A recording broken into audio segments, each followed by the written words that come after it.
सुनहरी रंग का बीज किस चीज़ का है? किसी फलदार पेड़ का या फिर सब्जी का? ऐसा भी तो हो सकता है कि ये सुनहरी बीज किसी कांटेदार झाड़ी का हो। जो भी है, मैं उसे उठाकर ले जाती। रानू चिड़िया वो सुनहरी रंग का बीज उठाकर ले जाती है। रास्ते में एक बूढ़ी फाख्ता बैठी हुई थी। बूढ़ी फाख्ता रानू चिड़िया से कहती है, बेटी एक काम करो, मेरे मटके से मुझे एक गिलास पानी तो डाल दो। ज़रूर ज़रूर माँ जी, मुझे आपका ये छोटा सा काम करके खुशी होगी। मैं अभी आपको पानी डाल कर देती हूँ। रानू चिड़िया बूढ़ी फाख्ता को मटके से पानी डाल देती है। बूढ़ी फाख्ता पानी पी लेती है। धन्यवाद बेटी, ये सुनहरी बीज आपने कहाँ से लिया है? माँ जी, मैं घर वापस जा रही थी कि ये सुनहरी बीज मुझे रास्ते से मिला है। बेटी, ये सुनहरी बीज कोई साधारण बीज नहीं है। इस बीज से एक सेब का पेड़ उगेगा जिस पर सोने के सेब लगेंगे। ये सुनकर रानू चिड़िया बहुत खुश हो जाती है। क्या सच बूढ़ी माँ जी? क्या आप सच कह रही हैं?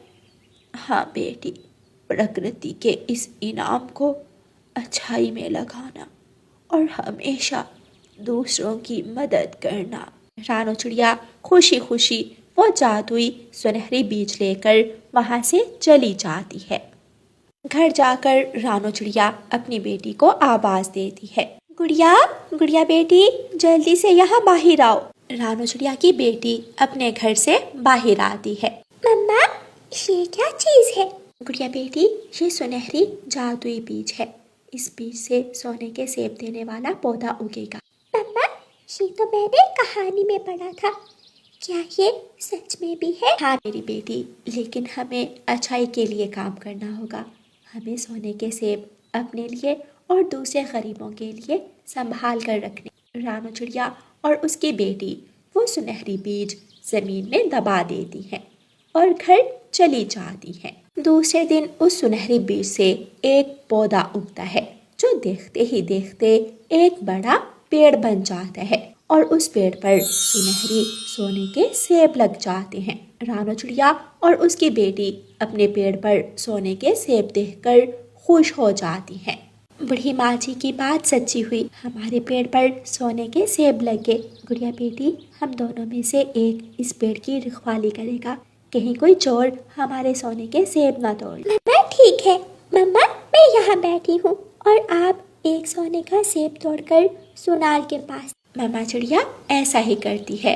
वो सोने का एक सेब तोड़ती है और सुनार के पास ले जाती है और सुनार से ढेर सारे पैसे लेती है। मामा चिड़िया अपने घर का राशन पानी लेती है और अपनी बेटी गुड़िया के लिए गर्म कपड़े लेती है। अब मामा चिड़िया का जीवन बहुत अच्छे से गुजरने लगा था। उसी जंगल में एक कौवा और कौवी भी रहते थे जो किसी भी तरह चिड़िया का सुनहरी सेब चुराना चाहते थे। वो दोनों चिड़िया के पास जाते हैं। चिड़िया चिड़िया, हमें भी एक एक सोने का सेब दे दो। गौरी, ये सोने के सेब मेरे नहीं, हम सब के हैं। हाँ, लेकिन कोई लालच नहीं करेगा। जिसे भी सोने के सेब की ज़रूरत हुई वो मुझसे लेकर जा सकता है। ऐसे कहते हुए रानू चिड़िया कौवी और कौवे को एक एक सोने का सेब तोड़कर दे देती है। कौवा और कौवी सोने का सेब लेकर वहाँ से चले जाते हैं।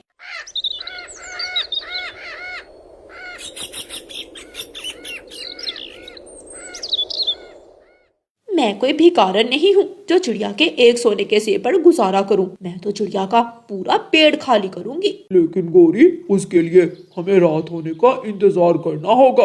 गौरी कौवी अपने दोनों सोने के सेब अलमारी में रख देती है और रात होने का इंतजार करने लगती है।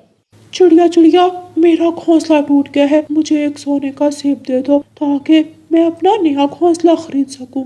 तोते भैया जाएं और अपनी पसंद का एक बड़ा सा सोने का सेब तोड़ ले। तोता एक सोने का सेब लेकर वहाँ से चला जाता है। ऐसे ही रात हो जाती है। कौवा और कौवी अपने घर से चोरों की तरह निकलते हैं और सीधे रानू चिड़िया के सोने के सेब की तरफ जाते हैं। गौरी, मैं खिड़की से जाकर देखता हूँ और तुम सेब तोड़ लेना। कौवा खिड़की से जाकर देखता है रानू चिड़िया और उसकी बेटी सोई हुई थी। कौवा गौरी को संगीत देता है और गौरी कवि जल्दी जल्दी से सोने के सेब तोड़ने लगती है। कौवा और कवि उस पेड़ से सारे सोने के सेब तोड़कर टोकरियां भर लेते हैं और रातों रात अपने घर चले जाते हैं। घर जाकर वो बहुत खुश थे। कालू जी, हम जंगल के सबसे अमीर पक्षी बन गए और वो चिड़िया अब रोएगी। दोनों कौवे सो जाते हैं। सुबह हो जाती है। रानू चिड़िया अपने घर से बाहर जाकर देखती है। उसका सोने के सेबों का पेड़ आज कल से भी ज्यादा बड़ा था। उस पर कल से ज्यादा सोने के सेब लगे हुए थे। कवि और कौवा जब सोकर उठते हैं तो उनकी टोकरियों में सोने के सेब की जगह गोबर पड़ा था। ये गोबर की बू कहाँ से आ रही है? कालू, कालू, हमारे सोने के सेब, हमारे सारे सोने के सेब गोबर बन गए। ये क्या हुआ? हम लुट गए, हम बर्बाद हो गए। गौरी, कितनी ही बार हमने चोरियां की, लेकिन कभी भी चोरी करके हम अमीर ना हो पाए। हाय हमारी किस्मत। प्यारे दोस्तों, इस कहानी को लाइक, अपने दोस्तों के साथ शेयर और चैनल को सब्सक्राइब करना बिल्कुल मत भूलना। आपका धन्यवाद। रानू चिड़िया की ऐसी कहानियाँ सुनने के लिए YouTube सर्च बार में रानू चिड़िया की कहानी लिखें या फिर ये बटन दबाकर बोलकर कहें रानू चिड़िया की कहानी। जंगल का राजा मिठू तोता था। मिठू तोते के न्याय से सब बहुत खुश थे। मिठू राजा का एक छोटा सा बेटा भी था जो हर रोज चिड़िया के साथ जंगल घूमने जाता। चिड़िया, मेरे छोटे मिठू का ध्यान रखना, क्योंकि मेरे बाद मेरा ये बेटा ही जंगल का राजा बनेगा। आप चिंता न करें मिठू राजा, मैं छोटे मिठू का अच्छे से ध्यान रखूंगी। चिड़िया छोटे मिठू को साथ ले जाती है। कालू जी, ये मिठू राजा कब मरेगा और कब मैं जंगल की रानी बनूंगी? अगर हमें जंगल का राजा बनना है तो पहले छोटे मिठू को ठिकाने लगाना होगा और फिर बाद में बड़े मिठू राजा को। कालू जी, अभी थोड़ी देर पहले चिड़िया छोटे राजा को लेकर झरने पर गई है। अगर हम किसी तरह छोटे मिठू को पकड़ लें तो हमें राजा बनने से कोई नहीं रोक सकता। छोटे मिठू राजा को हम मार देंगे और बड़ा मिठू राजा खुद ही मर जाएगा। कौवे ऐसा सोचकर चिड़िया के पीछे उड़ते हैं। छोटे राजा, अब बताओ कौन से रंग का फूल लेना है? मुझे तो काले रंग का फूल लेना है। बेटा, यहाँ तो काले रंग का फूल नहीं है, आप ये लाल, गुलाबी या फिर पीला फूल ले लो। नहीं आंटी, मुझे काले रंग का फूल ही लेना है। तो ठीक है, आप थोड़ी देर यहाँ बैठो, मैं अभी आपके लिए दूसरे झरने से काले रंग का फूल लेकर आती हूँ। चिड़िया छोटे मिठू की जिद पूरी करने के लिए काले रंग का फूल लेने चली जाती है। कौवा और कवि वहाँ आ जाते हैं। छोटे मिठू, जंगल की दूसरी तरफ एक पक्षी बंदर का तमाशा कर रहा है, क्या तुम देखोगे? देखूंगा, आप मुझे वहाँ ले जाइए। तो फिर जल्दी से मेरे ऊपर बैठ जाओ। कालू कौवा छोटे मिठू को अपने ऊपर बिठाता है और दोनों दुष्ट कौवे छोटे मिठू को वीराने में ले जाते हैं। मुझे कहाँ ले आए हैं? यहाँ तो कुछ नहीं है, ना बंदर का तमाशा। कालू जी, बांध दो इसे सूखे पेड़ से, अब ये छोटा राजा इसी पेड़ के साथ तड़प कर मरेगा। फिर कालू कौवा छोटे राजा को पेड़ के साथ बांध देता है। मुझे छोड़ दो, मुझे मेरे पापा के पास जाने दो, मुझे छोड़ दो। कौवा और कवि वहाँ से चले जाते हैं। मिठू, छोटे मिठू, कहाँ हो? आप कहाँ हो? छोटे राजा को ना देखकर चिड़िया रोने लग जाती है। छोटा मिठू कहाँ चला गया? अब मिठू राजा मुझे नहीं छोड़ेगा, मैं क्या करूँ? चिड़िया रोती हुई राजा के महल में जाती है। चिड़िया, ये तुम क्या कह रही हो? मेरा बेटा, तुमने मेरे बेटे को खो दिया, मैं छोड़ूंगा नहीं तुझे। कौवा और कवि भी राजा के महल में आ जाते हैं। राजा जी, मैंने देखा ये चिड़िया छोटे राजा को चील के पास लेकर गई थी।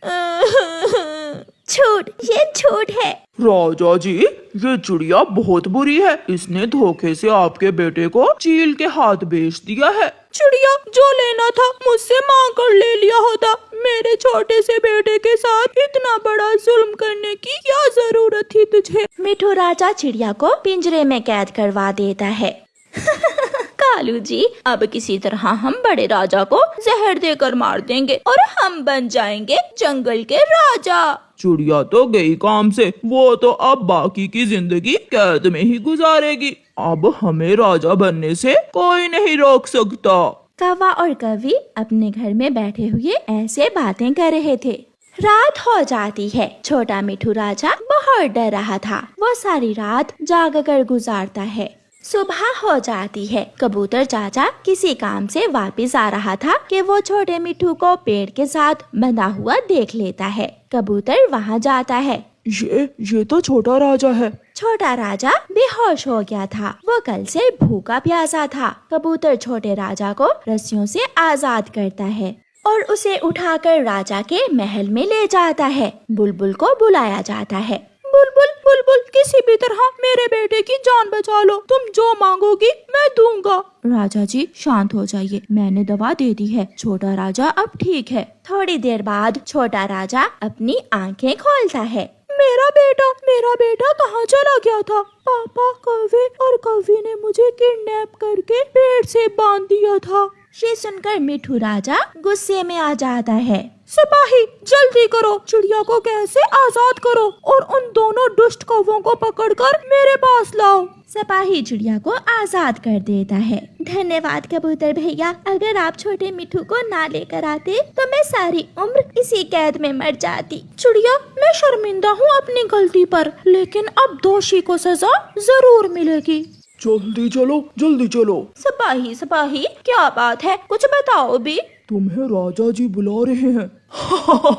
शायद राजा जी हमें अपने जीते जी ही राजा बनाना चाहते होंगे। कौवा और कौवी खुशी खुशी सिपाही के साथ चल देते हैं। कौवा और कौवी जैसे ही महल में पहुंचते हैं, मिठू राजा उन्हें उल्टा लटका देता है और सिपाही डंडे से कौवों की खूब पिटाई करता है। इन कौवों को सारी उम्र के लिए जेल में बंद कर दो, यही सजा है इन कौवों की। ऐसे वो बुरे कौवे अपने अंजाम तक पहुंचते हैं और चिड़िया को उसकी ईमानदारी और सच्चाई के बदले ढेर सारा इनाम मिलता है। घने जंगल में चिड़िया अपने बड़े आम के पेड़ के नीचे बैठी हुई थी। दूर बैठे हुए कौवा और कौवी चिड़िया और उसके पके हुए आम देख रहे थे।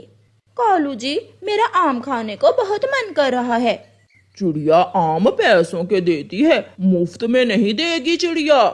कालू, चिड़िया बहुत दयालु है, तुम देखना चिड़िया मुझे मुफ्त में ही आम दे देगी। फिर गौरी कौवी और कालू कौवा चिड़िया के पास जाते हैं। चिड़िया, क्या तुम्हारे पेड़ के आम मीठे हैं?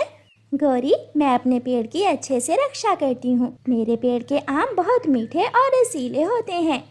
चिड़िया, मेरे पास पैसे नहीं है, मगर मेरा आम खाने को बहुत दिल कर रहा है। मुझे एक मीठा मीठा आम दे दो। मुझे भी दे दो चिड़िया एक मुफ्त का आम।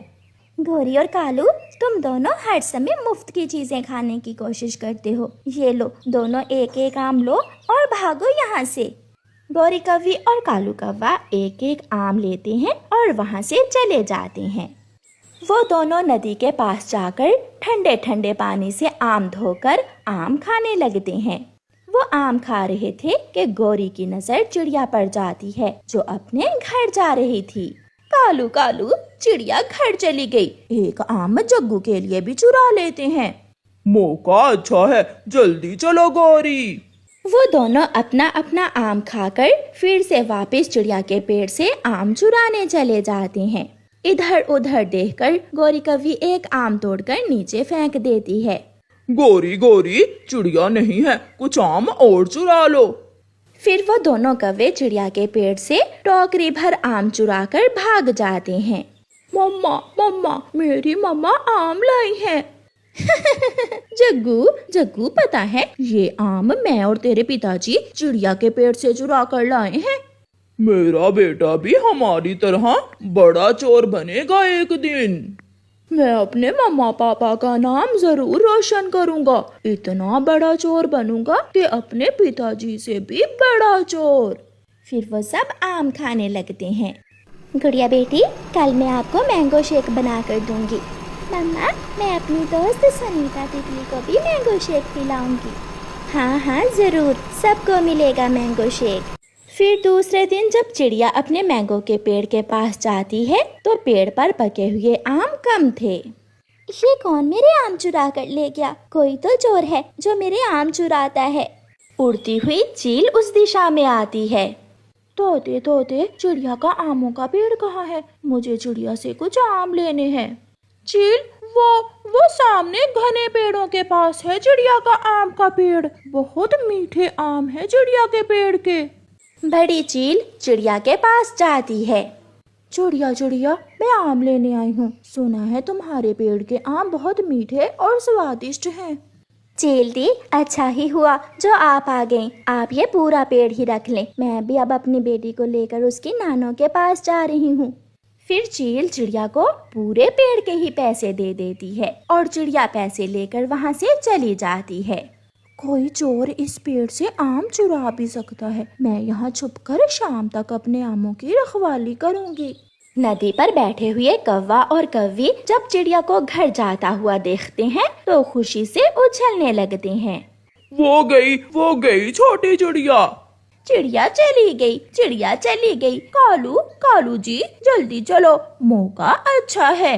दोनों कौवे भागते हैं और जाकर पेड़ से आम तोड़ तोड़ कर नीचे गिराने लगते हैं। रुको रुको, चोर कौवो, ये आम का पेड़ चिड़िया से मैंने खरीद लिया है, रुको जरा। गोरी और कालू चील को देखकर कांपने लगते हैं। चील दी, ये आम का पेड़ तो चिड़िया का है। चोरनी कहेंगी, मैं अभी बताती हूँ तुम्हें। फिर चील गोरी को पकड़ लेती है और कालू भागकर बच जाता है। कालू जी, पति जी, मुझे बचाओ। चील गोरी कौवी की खूब पिटाई करती है और मार मार कर उसे बंदरिया बना देती है। ऐसे कौवों को चोरी की सजा मिलती है।